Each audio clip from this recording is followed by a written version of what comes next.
Hello friends, நம்ம இப்போ என்ன பார்த்துட்ருக்கோம் அப்படின்னு பார்த்தீங்கன்னா, அபுதாபியில் உள்ள இந்து மந்திரை தாங்க பார்த்துட்ருக்கோம். இந்த இந்து மந்திர் வந்து இந்த ஃபுட்டேஜ் நான் வந்து குவைத்தில் இருக்கேன், எப்படி உனக்கு கிடைச்சிது அப்படின்னா, இங்கே வந்து ஃபோட்டோ வந்து ஆட் பண்ணுற பாருங்க. இந்த ஆனந்த் அப்படின்ற இந்த சார் தான் வந்து எனக்கு வந்து இந்த வீடியோவை வந்து அனுப்பி தந்தார். ரொம்ப நன்றி சார்.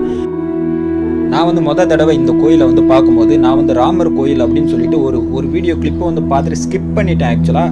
அதுக்கப்புறமா தான் தெரிஞ்சுது இது வந்து அபுதாபியில் உள்ள கோயில் அப்படின்னு சொல்லிட்டு அடுத்த ஸ்டேட்டஸில் வந்து மென்ஷன் வந்து பண்ணியிருந்தார். அதை வந்து பார்த்துட்டு இன்ஸ்பிரேஷன் ஆகி தான் இந்த கோயிலை வந்து நீங்கள் வந்து எனக்கு டெலிகிராமில் அனுப்புங்க அப்படின்னு சொல்லி நான் வந்து ரிக்வெஸ்ட் பண்ணி கேட்டு இப்போ வந்து நீங்கள் வந்து பார்த்துட்டு இருக்க விதமாக நான் வந்து உருவாக்கி உங்களுக்கு வந்து கொடுத்துருக்கேன். அப்புறம் இந்த கோயில் வந்து உருவான விதத்தை வந்து ஒரு ஒன்லைன் ஸ்டோரியாக நான் வந்து சொல்கிறேன் பாருங்கள்.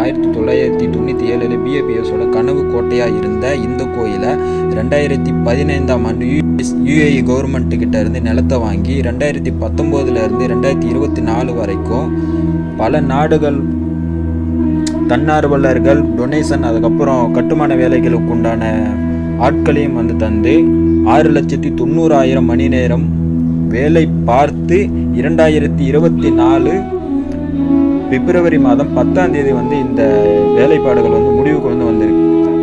இந்த மந்திரை வந்து ஓப்பன் பண்ண டேட் வந்து 2024 பிப்ரவரி மாதம் 14ஆம் தேதி காதலர் தினத்தன்று ஓப்பன் செய்ய